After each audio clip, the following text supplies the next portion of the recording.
नमस्कार दोस्तों, बहुत बहुत स्वागत हो आपको अपना YouTube चैनल लर्निंग पॉइंट पर। दोस्तों, आज के इस वीडियो में हम कक्षा 10वीं के संस्कृत का छठा पाठ भारतीय संस्कारा पाठ को बहुत ही विस्तार से इसके संपूर्ण हिंदी अनुवाद को एक एक शब्दों के माध्यम से बहुत ही विस्तार से समझने वाले हैं। तो फिर समय को बर्बाद ना करते हुए चलिए हम फटाफट पाठ को समझते हैं। देखिए, कहता है भारतीय संस्काराः अर्थात भारतीय संस्कार। इस पाठ में हम लोग भारतीय संस्कार के बारे में संपूर्ण अध्ययन करेंगे। देखिए, अब हम पाठ की शुरुआत करते हैं। कहता है भारतीय संस्कृते है अन्यतमं वैशिष्ट्यं विद्यते यत् जीवने इह समये समये संस्कारा अनुष्ठिता भवन्ति। भारतीय संस्कृते है, भारतीय संस्कृति में अन्यतमम वैशिष्ट्यम विद्यते, अन्यतमम सबसे अलग वैशिष्ट्यम विशेषता विद्यते है यत कि जीवन में यह यहाँ समय समय पर संस्कारों के अनुष्ठान भवन्ति होते हैं। कि भारतीय संस्कृति की सबसे अलग विशेषता है कि यहाँ जो है जीवन में समय समय पर संस्कारों के अनुष्ठान होते हैं। आगे कहता है अद्य संस्कार शब्दः सीमितो व्यंग रूपः प्रयुज्यते किंतु संस्कृते उपकरणम इदम भारतस्य व्यक्तित्वम रचयति। अद्य आज संस्कार शब्द सीमित होकर व्यंग रूप में मजाकिया रूप में प्रयोग किए जाते हैं, किंतु संस्कृते उपकरणम इदम संस्कृति के उपकरण में यह जो है भारतस्य व्यक्तित्वम रचयति भारत के व्यक्तित्व की रचना करता है। आज जो है संस्कार शब्द सीमित होकर और मजाकिया रूप में प्रयोग किए जाते हैं, किंतु संस्कृति के उपकरण में यह जो है भारत के व्यक्तित्व की रचना करता है। विदेशे निवसन्तो भारतीयः संस्कारान् प्रति उन्मुखा जिज्ञासवश्च। विदेशों में निवसन्तो निवास करने वाले भारतीय लोग संस्कारों के प्रति उन्मुखा जिज्ञासवश्च उन्मुख और जिज्ञासु हैं। कि विदेशों में निवास करने वाले भारतीय लोग संस्कारों के प्रति उन्मुख और जिज्ञासु हैं। पाठे अस्मिन् तेषां संस्काराणां संक्षिप्तः परिचयो महत्वं च निरूपितम्। पाठे अस्मिन् इस पाठ में तेषां संस्काराणां उन संस्कारों के संक्षिप्त परिचय महत्वं च और महत्व को निरूपित किया गया है। इस पाठ में जो है उन सभी संस्कारों के संक्षिप्त परिचय और महत्व को निरूपित किया गया है, बताया गया है। देखिए, आगे कहता है अब भारतीय जीवने प्राचीन कालतः संस्कारः महत्वम अवधारयन्। भारतीय जीवन में प्राचीन काल से ही संस्कार जो है महत्वम अवधारयन् महत्व को धारण किया है। भारतीय संस्कृति अभिज्ञानम संस्कारेभ्यो जायते। भारतीय संस्कृति का अभिज्ञान जो है संस्कारों से ही होता है। अत्र यहाँ ऋषीणां कल्पना आसीत् यत् जीवनस्य सर्वेषु मुख्य अवसरेषु वेद मंत्राणां पाठः वरिष्ठानां आशीर्वादः होम परिवार सदस्यानां सम्मेलनं च भवेत्। अत्र यहाँ ऋषियों की कल्पना आसीत, कल्पना थी यत् कि जीवन के सर्वेषु सभी मुख्य अवसरों पर वेद मंत्राणां पाठः वेद मंत्रों का पाठ वरिष्ठानाम आशीर्वादः बड़ों का आशीर्वाद होम यानी कि हवन परिवार सदस्यानाम सम्मेलनम परिवार के सदस्यों का मिलन च और भवेत होना चाहिए।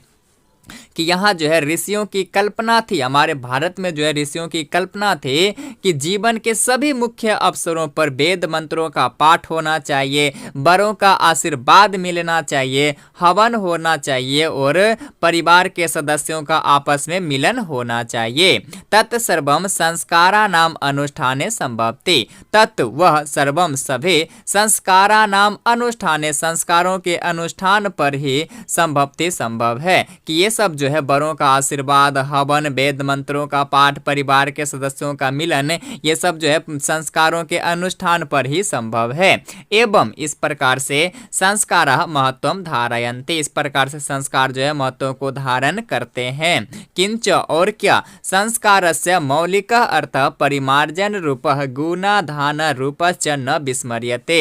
संस्कार शब्द का जो है मौलिक अर्थ क्या होता है, तो परिमार्जन रूप शुद्ध होना, गुणाधान गुणों को ग्रहण करना, रूपश्च न विस्मर्यते और रूपों को नहीं भूलना, ये जो है संस्कार का मौलिक अर्थ होता है। क्या अर्थ होता है, तो शुद्ध होना, गुणों को ग्रहण करना और रूपों को नहीं भूलना। अतः इसलिए संस्कारः संस्कार जो है मानवस्य मानव के कर्म से परिमार्जने शुद्ध करने में, दोषापनयने दोषों को दूर करने में, गुणाधाने च और गुणों को ग्रहण करने में योगदानम कुर्वन्ति योगदान करते हैं। इसलिए संस्कार जो है मानव के कर्म से यानी कि लगातार शुद्ध करने में, दोषों को दूर करने में और गुणों को ग्रहण करने में योगदान करते हैं। संस्कारः प्रायेण पंचविधा सन्ति, संस्कार जो है प्रायः 5 प्रकार के होते हैं। जन्म पूर्वस्तरयः, जन्म से पहले 3 संस्कार होते हैं। शैशवासट, बचपन में जो है 6 संस्कार होते हैं। शैक्षणिका 5 और शैक्षणिक शिक्षा काल में 5 संस्कार होते हैं। गिरिहस्थ संस्कार विवाह रूप 1 और एक जो है गिरिहस्थ संस्कार होते हैं जिसे विवाह के रूप में भी कहते हैं, वह 1 होता है। फिर मरणोत्तर संस्कार 1 अच्छा और मरने के बाद 1 संस्कार होते हैं। एवं 16 संस्कार भवन्ति, इस प्रकार से 16 संस्कार होते हैं। चलिए आगे देखिए, अब कहता है जन्म पूर्व संस्कारेषु गर्भाधान पुंसवन सीमंतोनयन चेति तरयो भवन्ते। जन्म पूर्व संस्कारेषु, जन्म के पूर्व जो 3 संस्कार होते हैं उन 3 संस्कारों में कौन कौन से हैं, तो गर्भाधान, पुंसवन और सीमंतोनयन, ये 3 जो है होते हैं।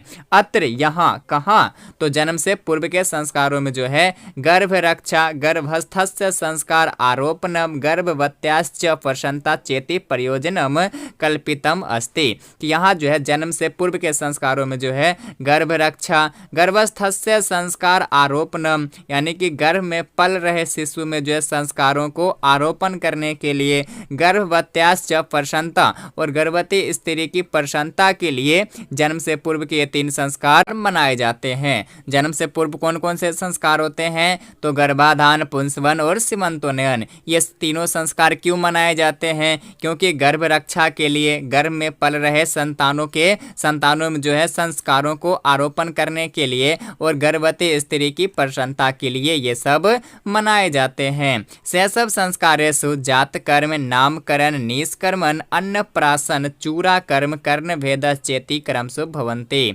और शैशव संस्कारों में जो है बचपन के संस्कारों में जात कर्म होता है। बचपन में कितने संस्कार होते हैं, तो 6 संस्कार होते हैं। कौन कौन से हैं, तो जात कर्म, नामकरण, निष्कर्मण, अन्नप्राशन, चूरा कर्म और कर्ण भेद, ये जो है क्रमशः लगातार होते हैं। शिक्षा संस्कारेषु अक्षर आरंभ, उपनयन, वेदारंभ के साथ समावर्तन चेति संस्कारा प्रकल्पिता। शिक्षा संस्कारों में जो है यानी कि शिक्षा काल में जो 5 संस्कार होते हैं उन संस्कारों में अक्षर आरंभ, उपनयन, वेदारंभ के शांत और समावर्तन, ये 5 संस्कार होते हैं। अक्षर आरंभ है, अक्षर आरंभ संस्कार में अक्षर लेखनम, अंक लेखनम च शिशु प्रारभते। अक्षर आरंभ संस्कार में जो है शिशु अक्षर आरंभ और अंक लेखन का प्रारंभ करता है। उपनयन संस्कारस्य अर्थ गुरुना शिष्यस्य स्वगृहे नयनम भवति। उपनयन संस्कार का अर्थ है गुरुना, गुरु के द्वारा, शिष्य का स्वगृह अपने घर में नयनम भवति लाना होता है। कि उपनयन संस्कार का अर्थ होता है कि गुरु के द्वारा शिष्यों को अपने घर में लाना। तत्र वहाँ कहाँ, तो गुरु के घर में शिष्य जो है शिक्षा नियमान, शिक्षा नियम का पालन करते हुए अध्ययनम करोति, अध्ययन करते हैं। कि गुरु के घर में जो है शिष्य शिक्षा नियम का पालन करते हुए अध्ययन करते हैं। ते नियम ब्रह्मचर्य व्रते समाविष्टा, वे नियम जो है ब्रह्मचर्य व्रत में समाहित हैं कि गुरु घर में जो है शिष्य शिक्षा नियम का पालन करते हुए अध्ययन करते हैं। वे शिक्षा नियम कौन कौन से हैं, तो ये सारे नियम जो है ब्रह्मचर्य व्रत में समाहित हैं। प्राचीन काले शिष्य ब्रह्मचारी इति कथ्यते अस्म, पुराने समय में जो है प्राचीन काल में शिष्य जो ब्रह्मचारी ऐसा कहे जाते थे। गुरु गृह एव शिष्य वेदारंभम करोति अस्म, गुरु के घर में ही शिष्य जो है वेदारंभ करते थे। चलिए आगे देखिए, अब कहता है वेदा नाम महत्व प्राचीन शिक्षायाम उत्कृष्टम मन्यन्ते अस्म, वेदों का महत्व जो है प्राचीन शिक्षा में उत्कृष्ट माने जाते थे। केशांत संस्कारेषु गुरु गृह एव शिष्यस्य प्रथमम क्षौर कर्मम भवति अस्म, केशांत संस्कार में जो है गुरु के घर में ही शिष्य का प्रथम पहला क्षौर कर्म मुंडन संस्कार भवति अस्म होते थे। अत्र गोदान मुख्य कर्म, यहाँ जो है गोदान मुख्य कर्म होता था कि गुरु के घर में शिष्य का सबसे पहला क्षौर कर्म यानी कि मुंडन होता था। इस मुंडन संस्कार में जो है गोदान मुख्य कर्म होता था यानी कि गाय दान में दिया जाता था गुरु को। अतः साहित्य ग्रंथेषु अस्य नामांतरम गोदान संस्कारेभ्य अपि लभ्यते, इसलिए जो है साहित्य ग्रंथों में इसका दूसरा नाम किसका, तो जो है केशांत संस्कार का दूसरा नाम गोदान संस्कार भी प्राप्त होता है। क्यों होता है दूसरा नाम गोदान संस्कार प्राप्त, क्योंकि ये जो है केशांत संस्कार पर गुरु को जो है गाय दान में दिया जाता था, गोदान गाय दान में दिया जाता था। इसी गाय के दान में दिए जाने कारण इस केशांत संस्कार का दूसरा नाम जो है गोदान संस्कार भी साहित्य ग्रंथों में प्राप्त होता है। समापवर्तन संस्कारस्य उद्देश्यं शिष्यस्य गुरु गृहात् गृहस्थ जीवने प्रवेशः, समापवर्तन संस्कार का उद्देश्य होता था कि शिष्य के गुरु के घर से गृहस्थ जीवन में प्रवेश करना। शिक्षा अवसाने गुरु शिष्यान उपदेश गृहम प्रेषयति, शिक्षा समाप्ति पर जो है गुरु शिष्यों को उपदेश देकर घर प्रेषयति भेजते थे। उपदेशेषु प्रायेण, उपदेशों में प्राय जीवनस्य जीवन के धर्म प्रतिपादयन्ते, बताए जाते हैं कि उपदेशों में प्राय जो है जीवन के धर्मों को बताए जाते हैं। यथा जैसे सत्यम वद, सत्य बोलो, धर्म धर्मम चर, धर्म आचरण करो, स्व अध्ययनम म परमदः इत्यादि, अपने आप पढ़ने से जो है परमात मत करो, अपने आप अध्ययन करने से परमाद मत करो। विवाह संस्कारस्य पूर्वकम एव मनुष्य वस्तुतो गृहस्थ जीवनम प्रवेशति, विवाह संस्कार के पूर्व यानी कि बाद ही मनुष्य जो है वस्तुतः गृहस्थ जीवन में प्रवेश करता है। विवाह पवित्र संस्कार मतः यत्र नाना विधानि कर्म कांडानि भवन्ति, विवाह जो है पवित्र संस्कार माना जाता है। यत्र जहाँ यानी कि विवाह संस्कार में नाना विधानि अनेकों प्रकार के कर्म कांडानि कर्म कांड भवन्ति होते हैं। तेसु उनमें यानी कि उन सब कर्म कांडों में जो है वागदान, मंडप निर्माण यानी कि मरबे का निर्माण होना, वधु गृह वर पक्षस्य स्वागतम, वधु के घर पर लड़की के घर पर वर पक्ष यानी कि वरयात्री का स्वागत, वर वधु परस्परम निरीक्षणम, वर वधु का परस्पर निरीक्षण, कन्यादान होना, अग्नि स्थापन, पानी ग्रहण, लाजा होम यानी कि धान के लावा से जो विध होते हैं उसे लाजा होम कहते हैं। आगे कौन कौन से है, तो सप्तपदी, सिंदूर दान इत्यादि जो है विवाह संस्कारों में ये सभी कर्मकांड होते हैं। सर्वत्र समान रूपेण विवाह संस्कारस्य प्रायेण आयोजनम भवति, सभी जगह जो है समान रूप से विवाह संस्कार का प्राय आयोजन होते हैं। तदंतरम गर्भाधान आदय संस्कारा पुनरावर्तन्ते जीवन चक्रम च भ्रमति, इसके बाद जो है पुनः फिर गर्भाधान संस्कार का पुनरावृत्ति करते हैं। जब शादी हो गया तो इसके बाद फिर से गर्भाधान संस्कार फिर से पुनरावृत्ति करते हैं, आते हैं और जीवन चक्र इस प्रकार से घूमता है। मरणात अनंतरम अंत्येष्टि संस्कार अनुष्ठीयते, मरने के बाद जो है अंत्येष्टि संस्कार का अनुष्ठान किया जाता है। एवं इस प्रकार से भारतीय जीवन दर्शनस्य महत्वपूर्णम उपादानम संस्कार इति, इस प्रकार से है भारतीय जीवन दर्शन का सबसे महत्वपूर्ण उपादान संस्कार है। तो दोस्तों ये था हमारा आज का वीडियो कक्षा 10वीं के संस्कृत का छठा पाठ भारतीय संस्काराः। बाकी ये पाठ आपको कैसी लगी अपनी राय जरूर कमेंट करें, और यदि वीडियो अच्छी लगी हो तो प्लीज चैनल को सब्सक्राइब जरूर करें ताकि ऐसे ही संस्कृत के सभी चैप्टर का वीडियो सबसे पहले आप तक पहुंचे। मिलता हूं पुनः फिर नेक्स्ट वीडियो में, तब तक के लिए धन्यवाद।